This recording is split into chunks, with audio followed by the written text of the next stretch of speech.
Financial markets పై పట్టు సాధించాలనుకునే వాళ్ళు Revanth conduct చేసే వెబినార్ కోసం ఈ నెంబర్ కి కాల్ చేయండి.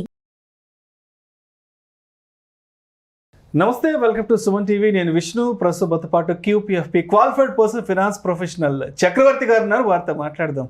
సార్ నమస్తే. సార్ చక్రవర్తి గారు. నమస్తే విష్ణు గారు. సార్ చక్రవర్తి గారు, ఈ వీడియోలో హెల్త్ ఇన్సూరెన్స్ గురించి మాట్లాడుకుందాం.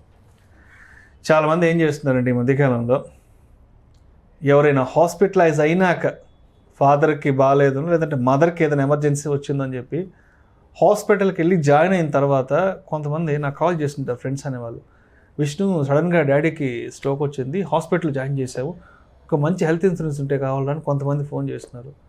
ఇంకొంతమంది ఏం చేస్తున్నారంటే హెల్త్ ఇన్సూరెన్స్ విషయంలో ఒక 2 lakhs 3 lakhs ఇన్సూరెన్స్ తీసుకుని, అంటే వాళ్ళ కంపెనీ ఇస్తుంది కదా, వాళ్ళ శాలరీ కట్ చేసుకుని దాంట్లో నుంచి ఒక 2 లక్షలకు 3 లక్షలకు ఇస్తుంది. కొంతమంది పేరెంట్స్ని కూడా దాంట్లో ఇంక్లూడ్ చేసుకుంటారు ఆ 3-4 lakhs ఇన్సూరెన్స్లో. సరే, మనకు 3 lakhs 4 lakhs ఇన్సూరెన్స్ ఉంది కదా అని దాంతో నమ్మకంతో ఉంటారు. ఏదో రోజు ఏదో ఒక అన్సర్టనిటీ వస్తుంది, అన్ఫార్చునేట్గా హాస్పిటలైజ్ అవుతారు. ఆ తీసుకున్న 2 లక్షలు 3 లక్షలు హెల్త్ ఇన్సూరెన్స్ అనేది ఆ రోజు హాస్పిటల్కి వెళ్తే Day 1కే ఖర్చు అయిపోతుంది. మరి ఒక వారం రోజులు 10 రోజులు 15 రోజులు ఉండాల్సి వస్తే మరి 15 లక్షలు 20 లక్షలు ఖర్చు అయిపోతుంది కదా. మరి ఇక్కడ కంపెనీ ద్వారా తీసుకుందేమో 3 lakhs 4 lakhs. మరి హాస్పిటలైజ్ అయిన తర్వాత మనకి చెప్తారు ఎన్ని డేస్ ఉండాలి ఏంటని. సో అప్పుడు చెప్తారు, సార్ ఒక 20 days ఉండాలి, 15 days అవ్వాలి. మరి 20 daysకి 15 daysకి 20 lakhs 25 lakhs అవుతుంది కదా. మరి ఏంటి పరిస్థితి ఏంటి అసలు హెల్త్ ఇన్సూరెన్స్ తీసుకునేటప్పుడు ఎంత అడిక్వేట్ ఇన్సూరెన్స్ తీసుకోవాలి, దాని గురించి డీటెయిల్గా చెప్పగలరు? విష్ణు గారు, ఇది చాలా క్రిటికల్ టాపిక్ అండి. చాలా ఓవర్లుక్ అవుతుంది. ఫైనాన్షియల్ ప్లానింగ్లో హెల్త్ ఇన్సూరెన్స్ ప్లాన్ అనేది ఎవరు చేసుకోరండి. తీసుకున్న కొంతమంది హెల్త్ ఇన్సూరెన్స్ తీసుకున్నది కూడా ఎవరో ఏజెంట్ వల్లనో ఎవరో తెలిసిన వాళ్ళ ఏంటంటే తీసుకోండి అని చెప్తే తీసుకున్నారండి హెల్త్ ఇన్సూరెన్స్. కానీ ఎవరు ప్రాపర్ ఫైనాన్షియల్ ప్లానింగ్లో హెల్త్ ఇన్సూరెన్స్ ప్లానింగ్ అనేది ఇంక్లూడ్ చేసుకోలేదండి ఇంకా. ఓకే, సో అది సిచ్యువేషన్ ఇప్పుడు. అసలు హెల్త్ ఇన్సూరెన్స్ ఎందుకు తీసుకోవాలి, ఎందుకు అది ఇంపార్టెంట్, ఎందుకు క్రిటికల్ అంటారంటే, మనం చూస్తున్నామండి ద రైజింగ్ ద కాస్ట్, ఎట్లా హాస్పిటలైజేషన్ కాస్ట్ మీరు చూస్తున్నారు. ఈ మధ్యలో చిన్న డెంగ్యూకి అయినా ఫీవర్ అయినా హాస్పిటలైజ్ అయితే 3-4 lakhs అలానే అయిపోతున్నాయి. 4-5 రోజులు హాస్పిటల్ ఉంటే ఒక 5 లక్షలు వేసిపోతున్నాయి. సో రైజింగ్ హెల్త్ కాస్ట్ చాలా ఎక్కువ ఉందండి. హెల్త్ ఇన్ఫ్లేషన్, మెడికల్ ఇన్ఫ్లేషన్ అనేది ద హైయెస్ట్ ఇన్ఫ్లేషన్ అండి అమాంగ్ ఎనీ ఇన్ఫ్లేషన్. అంటే inflation is growing at 12 to 14% health inflation అనేది. మిగతా అన్ని ఇన్ఫ్లేషన్లో ఇదే హైయెస్ట్ అండి. సో మనం 10 years బ్యాక్ చూస్తే ఓ 2 lakhs ఉంది అంటే ఓకే సరిపోతుండే అండి, ఏదైనా సర్జరీ అంటే 2 lakhsలో అయిపోతుంది. ఇప్పుడు ఒక్కసారి హాస్పిటల్లో మనం ఒకసారి అడుగు పెడితే ఆస్తులు అమ్ముకోవాలండి. 10 అవుతుందా, 20 అవుతుందా, 50, కొన్ని కేసెస్లో 50 lakhs ఇంకా ఎక్కువ కూడా అవుతాయి serious cases. So health inflation అనేది చాలా పెద్ద ఫ్యాక్టర్ అండి. అందుకే ప్రతి ఒక్కరు హెల్త్ ఇన్సూరెన్స్ అనేది కంపల్సరీ ప్లాన్ చేసుకోవాలండి. అది it's not be an accidental thing. Okay, ఇంకోటి ఏంటంటే ఇంక్రీజింగ్ కొత్త మన లైఫ్ స్టైల్ డిసీజెస్ ఉన్నాయండి. ఇవి చాలా ఇంక్రీజ్ అయినాయి. ఒకప్పుడు మనము 35 years 40 yearsకో ఒక హార్ట్ అటాక్ అని ఎప్పుడు వినలేదండి. ఈ మధ్య చాలా కామన్. 20-25 yearsకి హార్ట్ అటాక్లు వచ్చేస్తున్నాయి. 35 అండి, మన సర్కిల్లో చూస్తాం చాలామంది 35కి హార్ట్ అటాక్ వచ్చిందండి, 40కి స్ట్రోక్ వచ్చిందండి. అంటే లైఫ్ స్టైల్ డిసీజ్ అంటారు దీన్ని. మధ్య వర్క్ ప్రెషర్ వల్లనో, స్ట్రెస్ వల్లనో, మిగతా లైఫ్ స్టైల్ హ్యాబిట్స్ వల్లనో ఇవి చాలా కామన్గా అయిపోయినాయండి. సో దానికోసం కూడా హెల్త్ ఇన్సూరెన్స్ అనేది should be part of your financial plan అని చాలా ఇంపార్టెంట్ అది. ఇంకోటి మనం చూసింది ఏంటంటే పోస్ట్ కోవిడ్ అండి. కోవిడ్ ఈజ్ అన్సీన్ ఈవెంట్ మన లైఫ్ టైంలోనే. ఎవరు గెస్ట్ కూడా చేయలేదు అట్లా ఇట్లా ఉంటుందని. మనం కళ్ళు ముందు చూసినామండి ఎలా పబ్లిక్ చిన్నపిల్లలైనా, స్మాల్ బిగ్ ఓల్డర్ ఏది కాదు, అన్ని ఏజెస్ వాళ్ళు దాన్ని సఫర్ అయ్యారండి. సో కోవిడ్, పాండమిక్స్ ఇలాంటివి హిట్ అవుతున్నాయి. ఫ్యూచర్లో ఇంకా ఎక్కువ అయ్యే ఛాన్సెస్ ఉన్నాయి, కానీ తగ్గే ఛాన్సెస్ అయితే లేవండి ఈ వైరసెస్ కానీ ఈ పాండమిక్స్ అనేవి. ఇది మనకు డేటా చెప్తుంది. సరే, ఇన్ని తెలిసిన తర్వాత కూడా మరి ఇండియాలో హెల్త్ ఇన్సూరెన్స్ ప్లాన్ అనేది ఎందుకు ప్లాన్ చేయట్లేదు, ఒక సర్వే ప్రకారంగా అండి, ఒక ఇన్సూరెన్స్ కంపెనీ సర్వే ప్రకారంగా 80% people still paying from their pocket అండి.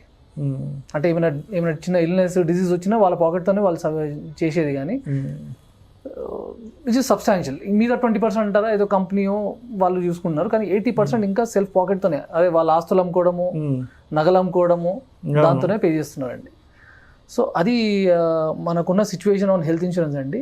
ఒక్కసారి కానీ హెల్త్ ఇష్యూ వచ్చి హాస్పిటలైజ్ అయితే ఇప్పుడులో మీకు తెలిసిందే అండి, 5 lakhs 10 lakhs కన్నా తక్కువ అనే ప్రసక్తే లేదండి కాస్ట్ అనేది. అయితే దీని అరౌండ్గా మిత్స్ ఏమైనా ఎందుకు తీసుకోరు? సరే హెల్త్ ఇంత ఇంపార్టెంట్ ఉన్నప్పుడు చాలామంది ఎందుకు తీసుకోవట్లేదంటే, చాలామందికి ఏంటంటే తెలియదండి. మిత్స్ ఏమున్నాయంటే హెల్త్ ఇన్సూరెన్స్ చాలా కాస్ట్లీ అనుకుంటారు, అవి ఏం లేవండి. హెల్త్ ఇన్సూరెన్స్ కరెక్ట్ టైంలో తీసుకుంటే, యంగర్ ఏజ్లో తీసుకుంటే కాస్ట్ చాలా తక్కువ అండి. బెనిఫిట్స్ ఎక్కువ ఉంటాయి కూడా, బెనిఫిట్స్ ఎక్కువ ఉంటాయి, బెనిఫిట్స్ ఉంటాయి. ఇయర్లీ ప్రీమియం కూడా చాలా తక్కువ పడుతుంది, చాలా తక్కువ పడుతుంది. ఇంకా చాలామంది ఏంటంటే హెల్త్ ఇన్సూరెన్స్ నాకెందుకు, నేను 20s లో ఉన్నా 30s లో ఉన్నా, నేను చాలా ఫిట్గా ఉన్నా, నేను హెల్దీ ఉన్నాను, డైలీ వర్కౌట్ చేస్తున్నాను, ఆ అమౌంట్ సేవ్ చేసి నేను ఇక్కడ ఇన్వెస్ట్ చేసుకుంటాను, హెల్త్ ఇన్సూరెన్స్ నాకు వద్దనుకుంటాను. సో అలాంటి మిత్స్ ఉన్నాయండి. రీసెంట్గా నాకు ఒక క్లయింట్ ఉన్నాడు, అబౌట్ 7 years బ్యాక్, కోవిడ్ ముందండి. మేము జనరల్గా ఫైనాన్షియల్ ప్లాన్ రాసినప్పుడు, కంప్లీట్ డీటెయిల్ రాసినప్పుడు we'll include health plan for sure అండి, హెల్త్ ఉండాలని. తను ఏం చేసినంటే, ఇదే నేను ఇంకా యంగ్, నేను 40s లో చూసుకుంటా, నాకు ఇప్పుడు అవసరం లేదు, నేను అదే అమౌంట్ ఇన్వెస్ట్ చేసుకుంటానని చేసుకున్నాడండి పాపం. అదే మంత్లీ ఇంత అని చేసుకున్నాడు. కోవిడ్ తర్వాత, కోవిడ్ టైంలో హాస్పిటలైజ్ అయ్యండి. ఆయన చేసిన 7 years ఆఫ్ ఇన్వెస్ట్మెంట్ 1 shotలో అన్నీ అయిపోయినాయండి. ఆయన చేసిన సేవింగ్ అరౌండ్ 20 lakhs దాకా ఇన్వెస్ట్మెంట్ గ్రోత్ అయింది, ఒక్క 1 shotలో మొత్తం అయిపోయాయి. సో లెసన్ ఏంటంటే, ఈ రిస్క్ అనేది ట్రాన్స్ఫర్ చేసేయాలండి చిన్న ప్రీమియంతో. ఆయన 5,000 కట్టినా అయిపోయేది, అది కట్టన్ వల్ల ఈరోజు ఆయన టైం మొత్తం 7 years of effort, time, investment అన్నీ పోయినాయండి. సో ఇది మనకు ఇన్సూరెన్సెస్ అంటే అండి, హెల్త్ అయినా లైఫ్ అయినా మనం అనుకున్నప్పుడు కంపెనీస్ ఇవ్వండి. అంటే మీరు చెప్పినట్టు, నేను హాస్పిటల్లో మా ఫాదర్ అడ్మిట్ చేసి నాకు హెల్త్ ఇన్సూరెన్స్ కావాలంటే అప్పుడు కంపెనీస్ రావండి. ముందు అన్ని బాగున్నప్పుడే ఇన్సూరెన్స్ ఇస్తారు, అన్ని బాగున్నప్పుడే తీసుకోవాలి. ఎంత హెల్తీగా ఉంటో అప్పుడు హెల్తీగా ఉన్నప్పుడు తీసుకోవాలి ఇన్సూరెన్స్. కంపెనీస్ కూడా అన్సర్టనిటీని కవర్ చేస్తాయండి, సర్టన్ ఇష్యూస్ని కవర్ చేయవు. అంటే మనం మంచున్నాం కాబట్టి కవర్ చేస్తున్నాయి. తర్వాత నేను హాస్పిటలైజ్ అయిన తర్వాత, సబ్స్టాండర్డ్ లైఫ్ అయిన తర్వాత కవర్ చేయండి అంటే కంపెనీస్ కూడా ముందుకు రావండి. ఎందుకు వస్తాయి? అందుకే మనం మంచిగా ఉన్నప్పుడే, హెల్దీ ఉన్నప్పుడే హెల్త్ ఇన్సూరెన్స్ అనేది కంపల్సరీ తీసుకోవాలండి. It should be part of your financial plan. Right. Okay. So అయితే ఇప్పుడు హెల్త్ ఇన్సూరెన్స్ తీసుకునే ముందు తప్పనిసరిగా ఎటువంటి పారామీటర్స్ని మనం చెక్ లిస్ట్, ఫస్ట్ మనం అంటే ఎటువంటి పారామీటర్స్ని కన్సిడర్ చేయాలంటే మనకున్న చెక్ లిస్ట్ ప్రకారం? సో చాలామంది అండి, మళ్ళీ ఇంకోటి ఏంటంటే, నాకు గ్రూప్ ఇన్సూరెన్స్ ఉంది, మా ఫ్యామిలీ కవర్డ్ ఉంది అనుకుంటారు, మా ఎంప్లాయర్ కవర్ చేస్తుందని అది కూడా ఇన్సూరెన్స్ తీసుకుంటలేరండి. గ్రూప్ ఇన్సూరెన్స్లో మా అంటే 3 lakhs to 5 lakhs కవర్ ఉంటుందండి, which is not sufficient. So check list పెట్టినప్పుడు మనము ఫస్ట్ మనకున్న కవర్ ఎంత, మన ఎగ్జిస్టింగ్ కవర్ విత్ గ్రూప్, మన ఎంప్లాయర్ ఎంత కవర్ ఇస్తున్నాడు, మన ఫ్యామిలీ ఫ్లోటరా, ఇండివిజువల్ పాలసీయా, ఇది చూసుకోవాలండి. ఇండివిజువల్ అంటే మీరు ఒక్కరే కవర్ ఉన్నారా, లేకపోతే ఫ్యామిలీ మొత్తం కవర్లు ఉందా, మీ పేరెంట్స్, మీరు, మీ చిల్డ్రన్స్, మీ వైఫ్, అందరూ, అది చూసుకోవాలండి. ఇంకో హెల్త్ ఇన్సూరెన్స్లో అండి చాలా ఎక్స్క్లూజన్స్ అనేవి ఉంటాయండి, అది మనం కేర్ఫుల్గా చదవాలి. ఇది మీరు మాత్రం ఎవరైతే అడ్వైజర్తో మాట్లాడుతున్నారో క్లియర్గా కొంచెం టైం స్పెండ్ చేసి డీటెయిల్స్ అని చూసుకోవాలండి. లేకపోతే తర్వాత క్లెయిమ్ అప్పుడు నాకు ఇది క్లెయిమ్ రాలేదు, కొంతమంది చూస్తామండి, నాకు 100% క్లెయిమ్ రాలేదు, నాకు 50% కంపెనీ కట్టమంటుంది, 50% మేము ఇస్తామంటాం, రిజెక్ట్ అవుతుంది అంటున్నారు.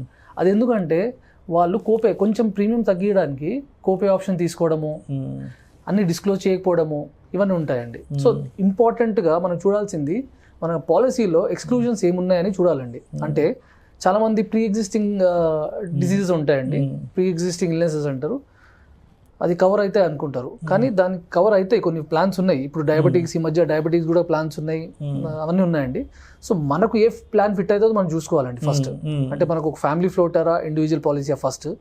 సెకండ్ మనకు క్రిటికల్ ఇల్నెస్ అని ఉంటాయండి, క్రిటికల్ ఇల్నెస్ పాలసీస్ ఉన్నాయి, హెల్త్లోనే, విచ్ ఆర్ స్పెసిఫిక్ ఒక 15 to 17 చాలా మేజర్ సర్జరీస్ కానివ్వండి, ఇల్నెసెస్ కానీ అవి కవర్ చేస్తాయి. సో అలాంటి పాలసీస్ ఉన్నాయి. సో చాలా వరకు ఇన్సూరెన్స్ పాలసీస్లో ఎక్స్క్లూజన్స్ మీరు చెప్పినట్టు మనం చూసుకోవాలండి, ఇది మెటర్నిటీ కవర్ అవుతుందా లేదా. చాలా మంది ఏమనుకుంటారంటే నాకు ఇన్సూరెన్స్ పాలసీ ఉంది, వెళ్ళి మెటర్నిటీ బెనిఫిట్ తీసుకుందాం అనుకుంటారు, కానీ దాంట్లో ఉండవండి. చాలా మంది క్యాటరాక్ట్ కవర్ అవుతుందా, ఉండదండి. ఎందుకంటే కాస్మెటిక్ సర్జరీస్ ఇవన్నీ ఎక్స్క్లూజన్స్ అండి. ఇవన్నీ కేర్ఫుల్గా చదవాలి మీరు. ఫస్ట్ చెక్ లిస్ట్ పెట్టుకోవాలా, చెక్ లిస్ట్లో ఏ పాలసీస్లో నా పాలసీలో ఏమేమి కవర్ అవుతున్నాయి, దీంట్లో కోపేమెంట్ ఆప్షన్ ఉందా, కోపే ఆప్షన్ ఉందా. కోపే అంటే ఇంతకుముందు మీకు చెప్పినట్టు కంపెనీ ఏమంటారంటే నేను ఇంత పే చేస్తాను, 20% మీరు పే చేయాలి, మిగతా నేను పే చేస్తాను అంటారు. అలాంటివి ఉంటాయండి. సో దాంట్లో అది కాకుండా వెయిటింగ్ పీరియడ్ ఎంత ఉంది, మన పాలసీకి ఏమైనా వెయిటింగ్ పీరియడ్ ఉందా. కొన్ని పాలసీస్కి వెయిటింగ్ పీరియడ్ ఉంటుందండి. ఇప్పుడు ఫర్ ఎగ్జాంపుల్ డయాబెటిక్ ప్లాన్స్ ఉన్నాయి, వాటికి ప్రీ ఎగ్జిస్టింగ్ ఇల్నెసెస్ కొన్ని వెయిటింగ్ పీరియడ్ అవన్నీ చూసుకోవాలా. Pre existing pre and post hospitalization expenses ఎలా కవర్ అవుతున్నాయి అదొకటి. చాలా రైడర్స్ ఉంటాయండి దీంట్లో, మీరు చూడాల్సిన చాలా రైడర్స్ ఉంటాయి. క్రిటికల్ ఇల్నెస్ కవర్ అవుతుందా, పాలసీలో ఉన్న సబ్లిమిట్స్ ఏంటి. చాలా మనం ఇది చూస్తాము, హాస్పిటల్ అయిన తర్వాత రూమ్ కవర్ లేదంటారండి, ఏసీ కాదు నాన్ ఏసీ అంటారు. ఇలా చాలా ఎక్స్క్లూజన్స్ ఉంటాయి. చెక్ లిస్ట్ చాలా పెద్దదండి. ఇన్సూరెన్స్ లో చెక్ లిస్ట్ చాలా పెద్దది.